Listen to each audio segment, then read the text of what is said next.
ನಮಸ್ಕಾರ, ಇದು ಟಿವಿ9 digital special. ನಾನು ಪ್ರತಿಮಾ ಭಟ್.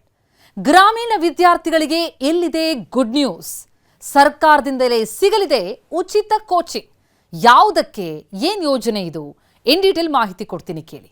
ವೈದ್ಯಕೀಯ ಶಿಕ್ಷಣ ಪಡೆಯೋದಕ್ಕೆ ನೀಟ್ ಪರೀಕ್ಷೆ ಕಡ್ಡಾಯ ಆದಾಗಿನಿಂದ ಕರ್ನಾಟಕದ ಗ್ರಾಮೀಣ ಮತ್ತು ಬಡ ವಿದ್ಯಾರ್ಥಿಗಳಿಗೆ ದೊಡ್ಡ ಮಟ್ಟದ ಸವಾಲು ಎದುರಾಗಿತ್ತು. ನಗರ ಪ್ರದೇಶದ ವಿದ್ಯಾರ್ಥಿಗಳು ಲಕ್ಷಾಂತರ ರೂಪಾಯಿ ಖರ್ಚು ಮಾಡಿ ಖಾಸಗಿ ಟ್ರೈನಿಂಗ್ ಸೆಂಟರ್ಗಳಲ್ಲಿ ಕೋಚಿಂಗ್ ಪಡಿತಾ ಇದ್ದಾರೆ. ಆದರೆ ಗ್ರಾಮೀಣ ಪ್ರದೇಶದಲ್ಲಿ ಆರ್ಥಿಕವಾಗಿ ಹಿಂದುಳಿದ ಪ್ರತಿಭಾವಂತ ವಿದ್ಯಾರ್ಥಿಗಳು ಸರಿಯಾದ ಮಾರ್ಗದರ್ಶನ ಇಲ್ಲದೆ ವೈದ್ಯಕೀಯ ಸೀಟ್ ಪಡೆಯೋದಕ್ಕೆ ಪರದಾಡ್ತಾ ಇದ್ದಾರೆ. ಅದೇ ಕಾರಣಕ್ಕೆ ರಾಜ್ಯ ಸರ್ಕಾರ ನೀಟ್ ಪದ್ಧತಿಯನ್ನು ವಿರೋಧಿಸಿ ಅದನ್ನು ರದ್ದುಗೊಳಿಸೋದಕ್ಕೆ ಈ ಹಿಂದೆ ಚಿಂತನೆ ಕೂಡ ಮಾಡಿತ್ತು. ಆದರೆ ನೀಟ್ ಪರೀಕ್ಷೆ ಬಗ್ಗೆ ಸುಪ್ರೀಂ ಕೋರ್ಟ್ ಕಟ್ಟುನಿಟ್ಟಿನ ಆದೇಶ ಕೊಟ್ಟಿರುವಂತಹ ಹಿನ್ನೆಲೆಯಲ್ಲಿ ಈಗ ಪರೀಕ್ಷೆಯನ್ನ ಎದುರಿಸೋದೇ ವಿದ್ಯಾರ್ಥಿಗಳ ಮುಂದಿರುವಂತಹ ದಾರಿ. ಹೀಗಾಗಿ ಗ್ರಾಮೀಣ ಪ್ರದೇಶದ ವಿದ್ಯಾರ್ಥಿಗಳಿಗೆ ನೆರವಾಗುವ ದೃಷ್ಟಿಯಿಂದ ಕರ್ನಾಟಕ ಸರ್ಕಾರ ಸರ್ಕಾರಿ ಪದವಿ ಪೂರ್ವ ಕಾಲೇಜುಗಳಲ್ಲೇ ವಿಶೇಷ ತರಬೇತಿ ಕೊಡೋದು ಮತ್ತು ಪ್ರತಿಭಾವಂತ ಬಡ ವಿದ್ಯಾರ್ಥಿಗಳಿಗೆ ಆರ್ಥಿಕ ನೆರವು ನೀಡುವಂತಹ ಯೋಜನೆಗಳನ್ನು ರೂಪಿಸ್ತಾ ಇದೆ.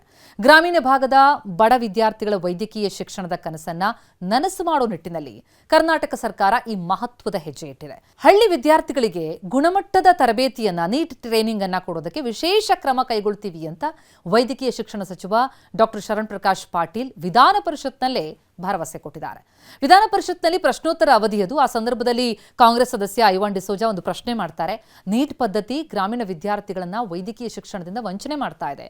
ಬರೀ 3 ಲಕ್ಷ ರೂಪಾಯಿ ಸಹಾಯಧನ ಕೊಟ್ಟರೆ ಬಡ ವಿದ್ಯಾರ್ಥಿಗಳು ಕೋಚಿಂಗ್ ಪಡೆಯೋದಕ್ಕೆ ಸಾಧ್ಯನಾ ಅಂತ ಆತಂಕ ಕೂಡ ವ್ಯಕ್ತಪಡಿಸಿದ್ರು ಐವಾನ್ ಡಿಸೋಜಾ.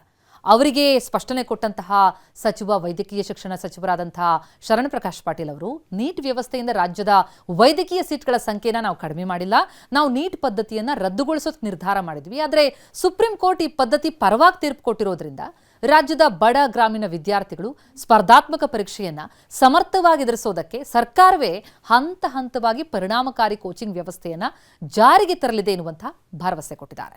ನೀಟ್ ಪರೀಕ್ಷೆ ಸವಾಲನ್ನು ಎದುರಿಸೋದಕ್ಕೆ ಗ್ರಾಮೀಣ ಭಾಗದ ಬಡ ವಿದ್ಯಾರ್ಥಿಗಳಿಗೆ ಇನ್ನು ಮುಂದೆ ಕರ್ನಾಟಕ ಸರ್ಕಾರವೇ ಉಚಿತ ವಿಶೇಷ ತರಬೇತಿಯನ್ನು ಕೊಡಲಿದೆ ಎಂದಿದ್ದಾರೆ.